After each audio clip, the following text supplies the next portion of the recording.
거룩하신 하나님 아버지, 하나님의 은혜를 감사합니다.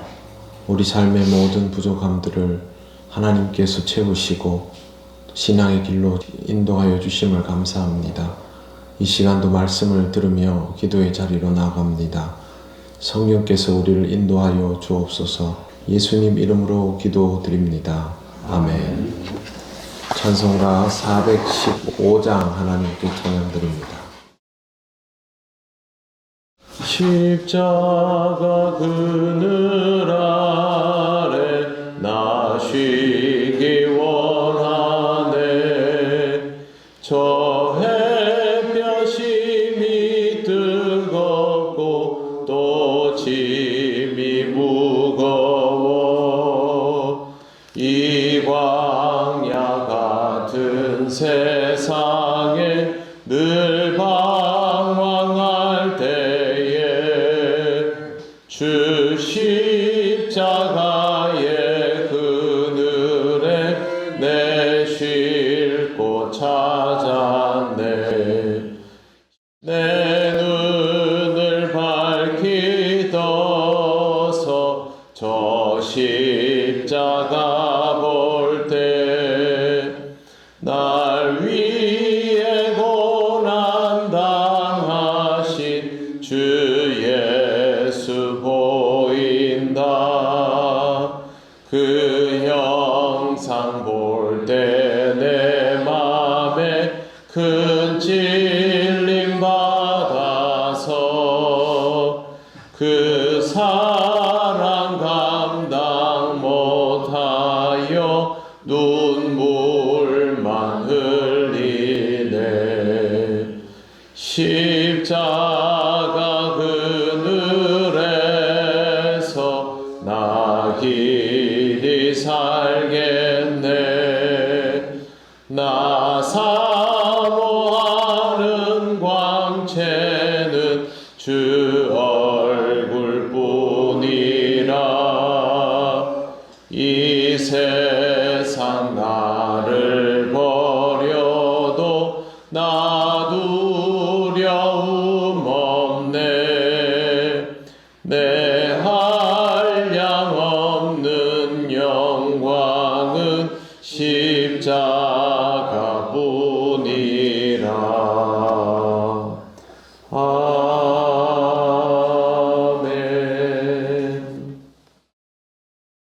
하나님 말씀 누가복음 20장 27절에서 36절까지입니다. 한 절씩 교독하겠습니다. 부활이 없다고 주장하는 사두개인 중 어떤 이들이 와서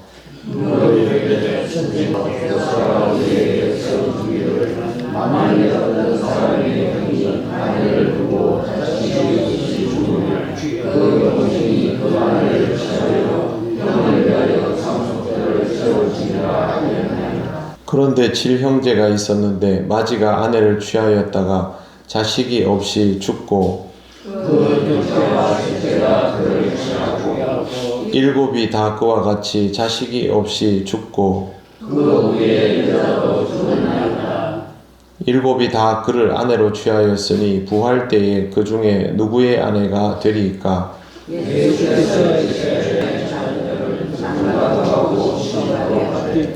저 세상과 및 죽은 자 가운데서 부활함을 얻기에 합당히 여김을 받은 자들은 장가가고 시집가는 일이 없으며 그들은 다시 죽을 수도 없나니 이는 천사와 동등이요 부활의 자녀로서 하나님의 자녀임이라.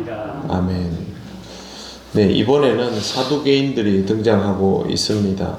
27절에 보면 부활이 없다고 주장하는 사두개인 중 어떤 이들이 와서 라고 되어 있습니다. 사두개인이라는 말은 사독인, 사독의 후손이라는 뜻입니다. 제사장의 혈통으로 유대 사회에서는 유력자들이었기 때문에 제사장 가문답게 공적인 지위라는 지위는 다 누리고 있었습니다. 한마디로 말해서 유대 사회의 최상류층입니다. 실질적으로 부와 권력을 가지고 있던 사람들이다 보니 헤롯 가문 사람들과 가까이 지냈고 로마인들과도 가까이 지냈습니다. 삶이 풍족했던 이 사람들이 내세에 관심을 가질 필요가 없었고, 자연스럽게 사두개인들은 사후 세계에는 관심이 없고, 지금 이 현실 안에서 내가 얼마나 풍요로운 삶을 누리면서도 하나님의 율법을 잘 지킬 수 있느냐, 그런 것에만 관심을 가지고 있었습니다. 한마디로 부활신앙을 필요로 하지도 않고 믿지도 않는 사람들입니다. 그러나 유대 사회에서의 율법은 지켰습니다. 이 사람들의 질문은 모세가 우리에게 써주기를로부터 시작합니다. 율법에 이르기를, 이런 뜻이 됩니다. 어떤 사람이 형이 아내를 두고 죽으면, 자식 없이 죽으면 동생이 그 아내를 다시 맞아들이고, 그런데 그 동생이 죽으면 그 밑에 동생이 맞아들이고, 형사취수이지요. 고대 사회에서는 이런 식의 그 법들이 많이 존재했습니다. 유대 사회는 조금 의미가 다릅니다. 유대인들은, 이스라엘 사람들은 하나님께서 주신 그 토지가 하나님 주신 은혜에 해당이 됩니다. 그러면 이걸 지킬 줄 아는 것도 중요해지는 것이죠. 하나님께서 우리 혈통에게 주신 땅, 이 땅을 지키기 위해서는, 또 하나님께서 우리에게 주신 땅을 지키기 위해서는 어떻게든 종족을 보존해내야 되고, 그렇게 하다 보니 이렇게 굳이 형사취수의 방식을 지키게 되었던 겁니다. 땅을 지키기 위해서 이렇게 했던 것인데, 이걸 유대인들이 레비라트라고 불렀습니다. 이 형사취수의 제도에 따라서 그대로 지켜지면 7형제 같으면 이 여인은 7명의 남편을 계속 거치는 것이 되지 않습니까? 그런데 이렇게 해서 죽으면 천국에서는 어떻게 되느냐?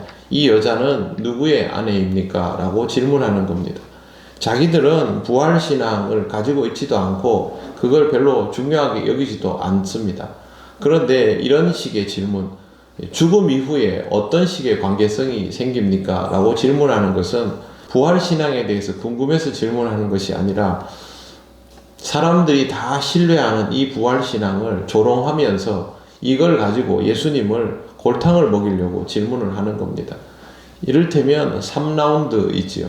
성전에서 예수님과 대제사장 또 서기관 장로들이 한판 붙었고, 그 다음에 예수님이 비유를 하니까 그게 기분이 나빠서 가이사의 것은 누구 것이냐라고 해서 또 한판 붙었고, 그걸 또 보고 나서 이번에는 사두개인들이 와서 또 시비를 거는 형태입니다.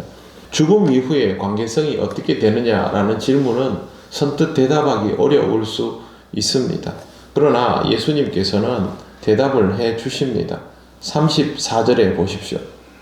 예수께서 이르시되 이 세상의 자녀들은 장가도 가고 시집도 가되 저 세상과 및 죽은 자 가운데서 부활함을 얻기에 합당히 여김을 받은 자들은 장가 가고 시집 가는 일이 없으며 라고 되어 있습니다. 먼저 예수님 말씀에 보면 부활 이후의 삶에는 시집 가고 장가 가는 일이 없다 하십니다.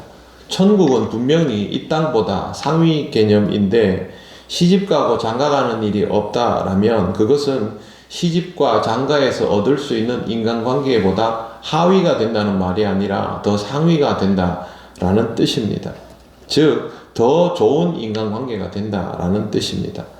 요즘은 이혼율이 참 높지만 시집 장가 가는 것은 인간이 혈연 이외의 방식으로 맺을 수 있는 최상위 관계성입니다.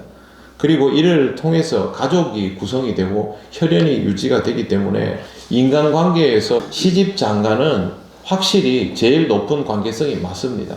그런데 천국에 가서 시집 장가가 필요하지 않은 상태가 된다. 그 말은 천국에서의 인간관계는 이 땅에서 누릴 수 있는 최고 수준의 인간관계보다 더 높다는 뜻입니다. 그래서 필요가 없는 것이죠. 여기서 막 지긋지긋하게 싸우면서 살다가 천국 가서 시집장가도 없다 그러면, 야, 거기서는 혼자 살 수 있구나. 그게 아니라 천국의 인간관계는 이 땅에서의 가장 높은 단위의 인간관계보다 더 높은 관계성을 가지고 있기 때문에 시집장가가 필요하지 않다. 한마디로 말해서 이 7명의 형제와 여인은 이 땅에서 서로 가지고 있었던 관계성보다 더 높은 수준의 관계성으로 살아가기 때문에 그게 필요하지 않다라는 거죠. 이게 이 땅에 우리의 삶의 수준에서 이해될 수 있는 말은 아닙니다. 여기서는 그게 안 되니까요. 그러나 하나님 나라에 이르는 자는 그게 됩니다. 왜? 이 땅에서 하나님 나라가 그런 곳인 것을 꿈꾸며 살아가다가 하나님께서 그렇게 다스리시는 곳에서 살아가게 되기 때문에 그 통치를 받아들이면서 우리의 부족함들이 채워지며 이 관계가 가능해지는 겁니다. 예수님께서 부활을 믿지도 않는 사람들이 조롱을 하기 위해서 질문을 했는데 이 질문을 너무도 좋은 가르침으로 되받아 주신 것입니다.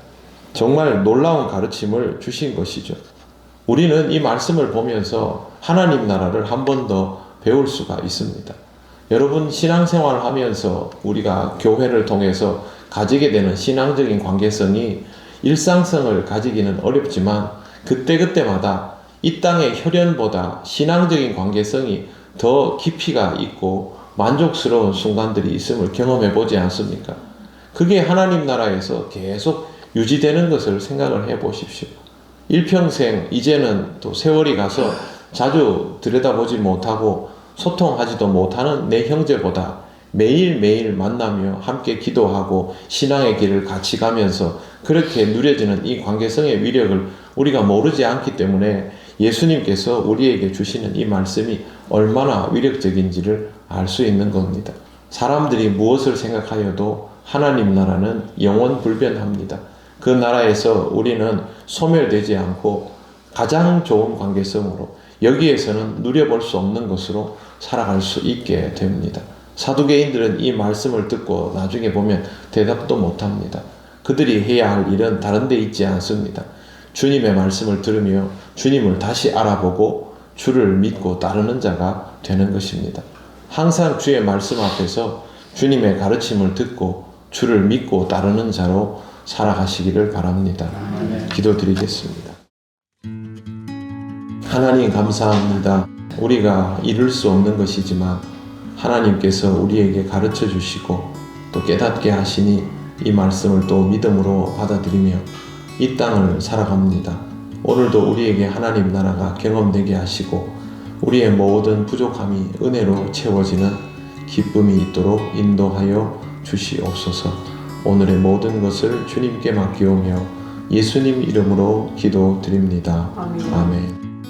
하늘에 계신 우리 아버지, 아버지의 이름을 거룩하게 하시며 아버지의 나라가 오게 하시며 아버지의 뜻이 하늘에서와 같이 땅에서도 이루어지게 하소서. 오늘 우리에게 일용할 양식을 주시고 우리가 우리에게 잘못한 사람을 용서하여 준 것 같이 우리 죄를 용서하여 주시고 우리를 시험에 빠지지 않게 하시고 악에서 구하소서. 나라와 권능과 영광이 영원히 아버지의 것입니다. 아멘.